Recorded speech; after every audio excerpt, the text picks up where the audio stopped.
Hello everyone, welcome to the Exam Pro channel. आज के फिर एक इम्पोर्टेंट क्लास के साथ मैं आपके साथ जुड़ी हूँ। तो ये मैंने इसी चैनल पे अपनी हिस्ट्री ऑफ हरियाणा स्टार्ट कर रखी है, जिसमें हम एक क्लास एंसेंट हिस्ट्री प्राचीन इतिहास हरियाणा का पढ़ चुके हैं। एक क्लास में मिडिएवल हिस्ट्री की मध्यकालीन इतिहास की भी करवा चुकी हूँ। अब मैं आज सेकंड क्लास मध्यकालीन इतिहास करवाने जा रही हूँ, जिसमें मैं मिडिएवल हिस्ट्री हरियाणा की कंप्लीट करा दूँगी। तो जो भी बच्चे हरियाणा स्टेट से रिलेटेड कोई भी गवर्नमेंट जॉब की तैयारी कर रहे हैं उनके लिए क्लास बहुत इम्पोर्टेंट है। तो हमने पिछली क्लास में आपका तुगलक तक पढ़ लिया था, तुगलक डायनेस्टी कंप्लीट कर ली थी। तो आज हम स्टार्ट कर रहे हैं अपनी बिगर टाइम वेस्ट कर अपनी class Haryana medieval history second class.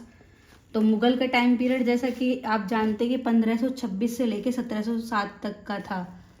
ये आपका टाइम पीरियड, ये ध्यान रखना।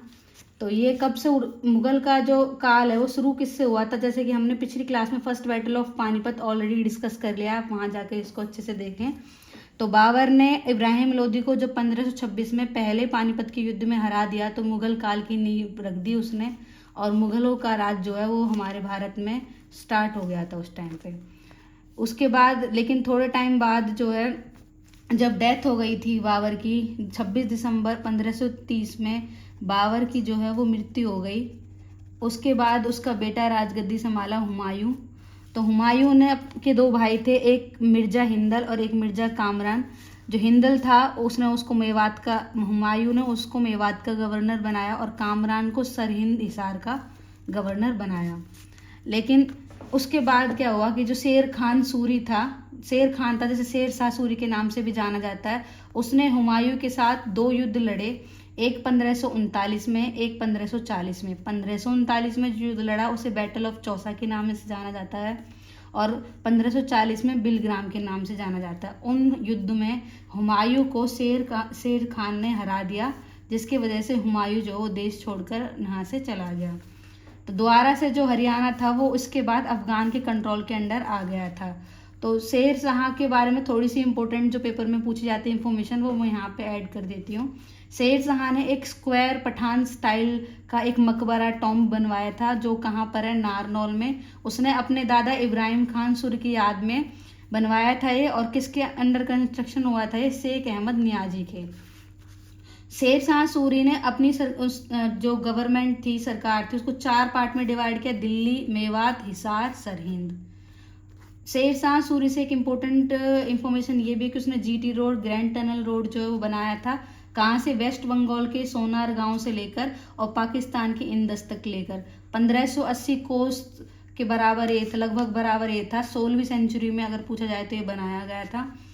तो उसके बाद कलंजर यूपी में 22 मई 1545 को तोप का गोला फटने से शेर शाह सूरी की मृत्यु हो गई। तो कुछ इंपॉर्टेंट पॉइंट थे वो मैंने आपको यहाँ पे मेंशन कर दिए। अब फिर उसके बाद क्या हुआ, अफगान का कंट्रोल फिर दोबारा कम हो गया और हुमायूं को मौका मिल गया। फिर उसने दोबारा से भारत में एंट्री ले ली। किस रास्ते, पेशावर कलानौर के थ्रू, इस रास्ते से आकर के पहले वो उसने लाहौर कैप्चर करा फरवरी 1555 में, और फिर उसने जुलाई 23 1555 उसी साल जुलाई में उसने दिल्ली कैप्चर करी। उसके बाद जो है आपको पता है कि सेकंड बैटल ऑफ पानीपत, ये 5 नवंबर, ये भी मैं ऑलरेडी डिस्कस कर चुकी हूँ अपनी फर्स्ट वीडियो में, तो आप वहाँ जाके देख सकते हैं। तो जब ये सेकंड बैटल हुआ तो उसके बाद दोबारा से मुगल का जो राज था वो बढ़ गया और अफगान की पावर एंड हो गई। तो उसमें जो सेकंड बैटल था, आपको पता है अकबर के साथ लड़ा था। तो अकबर के बारे में भी कुछ बहुत सारी इंपॉर्टेंट इन्फॉर्मेशन है जो कभी कभी पेपर में पूछ ली जाती है, तो सारी मैंने यहाँ पे आपकी मेंशन कर दी है। तो अकबर का जन्म 15 अक्टूबर 1542 में अमरकोट में हुआ, जो कि राजस्थान में है, और राणा बीरसाल के महल में उनका जन्म हुआ। उनका असली नाम जलालुद्दीन मोहम्मद था। उनको जो राजगद्दी पे बिठाया गया वो 14 फरवरी 1556 में बिठाया गया, पंजाब के कलानौर में।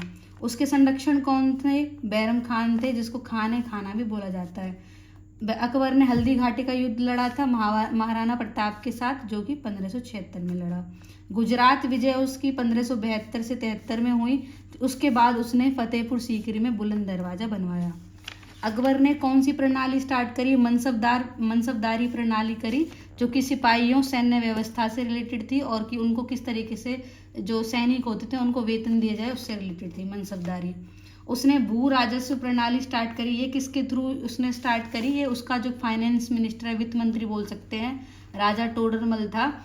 उसने जब यह देयशाला सिस्टम स्टार्ट करा था 1580 में।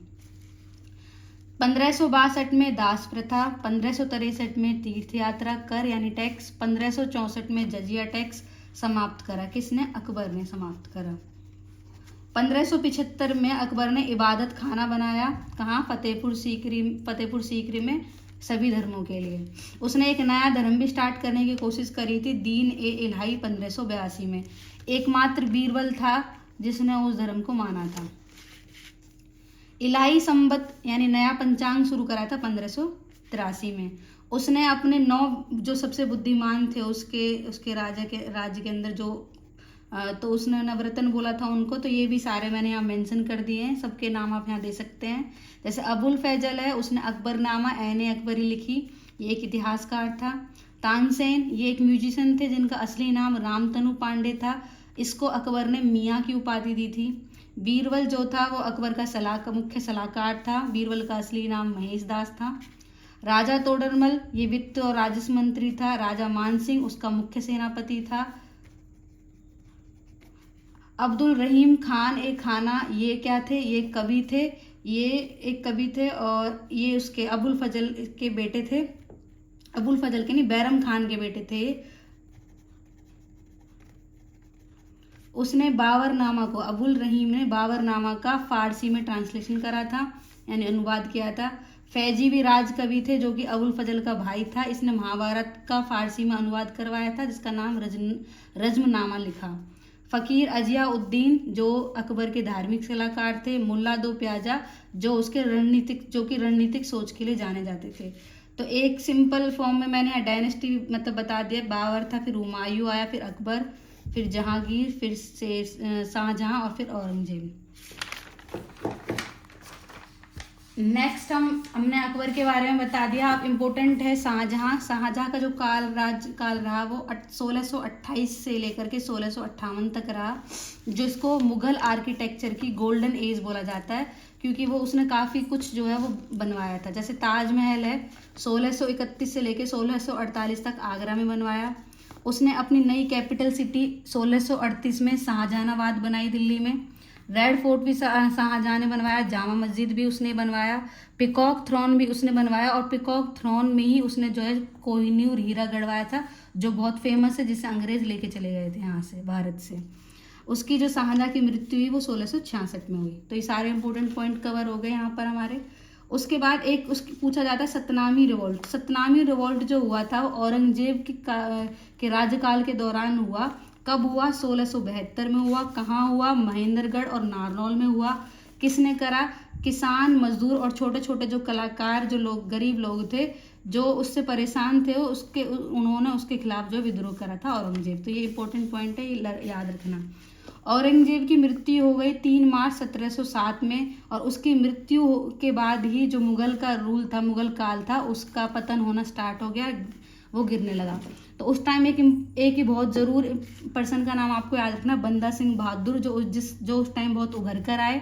जो कौन थे? वो गुरु गोविंद जी के शिष्य थे। तो ये 1709 से 1715 तक ये इनका नाम आता है। इन्होंने मुखलिसपुर लोहगढ़ जो कि बॉर्डर पर है, पंजाब और हरियाणा बॉर्डर पर, वहाँ उसको अपनी कैपिटल बनाया।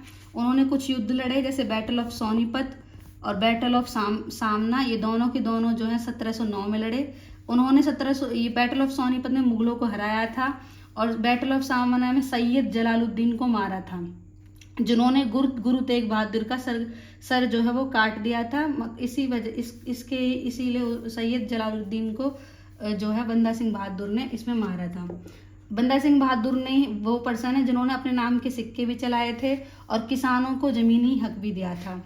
लेकिन 1716 में क्या हुआ? फर्रुख सियार ने एक बैटल ऑफ गुर्द नंगल, ये जो इस बैटल में, इस युद्ध में बंदा बहादुर को पकड़ लिया और दिल्ली में ले जाकर उसके बेरहमी से उसकी हत्या कर दी। इसके बाद इंपॉर्टेंट पॉइंट जो आता है आपके हरियाणा हिस्ट्री से रिलेटेड वो 1739 में आता है कि नादिर शाह की लूट से रिलेटेड। नादिर शाह ने बहुत बार इन्वेजन किया, बहुत बार आक्रमण किया और कई बार उसने जो है हमारे यहाँ लूटा। तो वो कैसे, वो कहाँ का था? वो पर्सिया का था। वो अब पहले उसने अफगानिस्तान पे आक्रमण करके उसको लूटा, फिर वो इंडिया में एंटर किया, पहले अम्बाला पहुंचा। कब पहुंचा? 7 फरवरी 1739 में।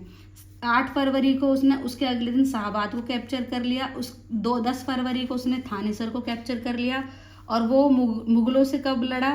13 फरवरी 1739 में वो मुगलों से लड़ा। फिर उसके बाद सबसे ज़्यादा जो हरियाणा में नुकसान हुआ, थानेसर, पानीपत और सोनीपत में बहुत नुकसान हुआ। और उस युद्ध की वजह से मुगल पावर जो है वो बिल्कुल जो कोलैप्स होने लगी, गिरने लग गई। उसने दिल्ली में बहुत भारी संख्या में लोगों को मारा, काफ़ी चीज़ें लोगों से उसने कर के रूप में और बहुत सारी चीज़ें उसने लूट ली। 1 मई 1739 में उसने दिल्ली में दरबार लगाया और 5 मई को वो वापस यहाँ से भारत से पर्सिया द्वारा चला गया। उसके बाद उसके जब ये नादिर शाह की जो लूट हुई, उसके बाद सिख, मराठा और दुर्रानी ये जो है धीरे धीरे पावर में बढ़ने, इनकी जो पावर थी वो बढ़ने लगी और मुगलों की जो पावर थी वो कम होने लगी। और उसके बाद हरियाणा में क्या हुआ कि लोकल पावर्स का राइज हुआ। जैसे कि हम इम्पोर्टेंट पॉइंट यहाँ पे मैं ऐड कर देती हूँ। जैसे रेवाड़ी को नंदराम जो थे उन्होंने फाउंड करा। नंदराम के बेटे थे बालकृष्ण जो कि एक मनसबदार थे। उसको बहादुर शाह और मोहम्मद शाह ने टाइटल दिया था शेर बच्चा शमशेर बहादुर। और जो ये हमारे बालकृष्ण थे रेवाड़ी के, ये बैटल ऑफ करनाल जो भी मैंने डिस्कस किया था वो उसमें शहीद हो गए थे। नादिर शाह के जो लड़ाई हुई थी उसमें वो शहीद हो गए। बल्लभगढ़ का भी उस टाइम ही राइज हुआ। तो सबसे पहले गोपाल सिंह ने कंट्रोल करते थे उस एरिया को। फरूख सियार जो थे उसने उसको फरीदाबाद की चौधरी दी थी, जिसको में बोला जाता है कि 1/16 यानी 16 में से एक हिस्सा जो है रेवेन्यू के शेयर का उसको दिया जाता था गोपाल सिंह को। बल्लभ सिंह जो जिनको बालू के नाम से भी जाना जाता है, उन्होंने बल्लभगढ़ फोर्ट, बल्लभगढ़ का किला बनाया। नवंबर 1753 में जो अकीबत खान से लड़ते हुए जो बल्लभ सिंह थे अपने बेटे और अपने दीवान और 9 लोगों के और साथ में मारे गए। फिर इसके बाद क्या हुआ कि बल्लभगढ़ का जो नाम था वो बदलकर निजामगढ़ रख दिया। कुछ टाइम के बाद राजा सूरजमल जो भरतपुर के थे, उनकी हेल्प से जो वहाँ के लोकल रूलर थे उन्होंने दोबारा से बल्लभगढ़ को रीगेन कर लिया। 18वीं सेंचुरी के आते आते एंड तक मुगल कंट्रोल पूरी तरीके से ख़त्म होने लगा और हरियाणा के अंदर जो है पूरी तरीके से लोकल जो राजा थे वो आने लगे। सबके नाम मैंने यहाँ पे मेंशन कर दिए हैं। जैसे माधो सिंह जो कि जयपुर के थे, उन्होंने कहाँ पे राज करने लगे? कनौद और नारनौल में। रेवाड़ी में अहीरों का राज आ गया। शाहजहाँपुर में भी कामगार खान बलूच का फर्रुखनगर के गवर्नर बन गए। रोहतक, हिसार, गुरुग्राम, जींद और पटियाला में उन्होंने अपना शासन किया। कुतुब शाह ने पानीपत सरहिंद वाले इलाके में जो कि यमुना से पश्चिम वाला इलाका है उस पर उन्होंने रूल किया। नजाबत खान जो थे उन्होंने कुरुक्षेत्र और करनाल में करा। मोहम्मद आमीन और हसन खान जो भाटी के चीफ थे उन्होंने फतेहाबाद, रनिया और सिरसा में अपना लोकल रूल किया। बहादुर खान जो है उसको बहादुरगढ़ की जागीर मिल गई। असदुल्ला और हसन अली खान जो है तावड़ू और झज्जर वाले क्षेत्र में अपना राज करने लगे। उसके बाद मेन आता है हमारा अफगान और मराठा, इनका कॉन्फ्लिक्ट हुआ। जो अहमद शाह अब्दाली था ये एक अफगानी था, अफगान का राजा था। इसने क्या करा था? 1747 में नादिर शाह को मार दिया था। उसके बाद उसको अफगान का राजा बन गया था अहमद शाह अब्दाली, जिसको अहमद शाह अब्दाली को ही दुर्रानी पादिशाह के नाम से जाना जाता है, जिसका मतलब है पेयर्ल अमंग किंग्स यानी राजों में मोती। और किसने दिया था ये नाम? दरविश शाह मोहम्मद साविर ने दिया था। तो जो दुर्रानी का इसी को बोला गया है दुर्रानी का राज। तो उसके बाद ही आपका 3rd बैटल ऑफ पानीपत हुआ था, जो मैं अपनी पिछली वीडियो में डिस्कस कर चुकी हूँ, मराठा और अहमद शाह अब्दाली, जिसमें मराठा जो है वो हार गए थे। यहाँ तक जो है आपकी मिडिएवल हिस्ट्री खत्म हो चुकी है। उसके बाद हमारी मॉडर्न हिस्ट्री हरियाणा की स्टार्ट होती है। इसके बाद हम एक क्लास करेंगे जो 20 से 25 मिनट तक रहेगी, उसमें हम सारे इंपॉर्टेंट पॉइंट डिस्कस कर लेंगे। फिर उसके बाद हम जो है डिस्ट्रिक्ट ऑफ हरियाणा डिस्कस करेंगे। उसके साथ ही हमारी साथ डिस्ट्रिक्ट के साथ साथ ही ज्योग्राफी कंप्लीट हो जाएगी जब हम इसको पढ़ेंगे, और बाकी जो भी इंपॉर्टेंट पॉइंट रह गए हैं वो डिस्ट्रिक्ट में कंप्लीट हो जाएंगे। तो इसी साथ मेरी मिडिएवल हिस्ट्री की क्लास ख़त्म हो चुकी है। पेपर के पॉइंट ऑफ व्यू से जितने भी आ सकते हैं वो सभी मैंने इसमें ऐड कर दिए हैं। ऐसे ही इंपॉर्टेंट क्लासेस से जुड़ने के लिए आप दी एग्ज़ाम प्रो चैनल को सब्सक्राइब करें, उस पर अपनी क्वेरीज कमेंट करें, लाइक करें और ज़्यादा से ज़्यादा शेयर करें, जिससे मैं अपनी जो मेरी मेहनत रंग लाए और मैं ऐसी ही इम्पोर्टेंट क्लासेस आपके सामने लाती रहूँ। और thank you very much and all the best.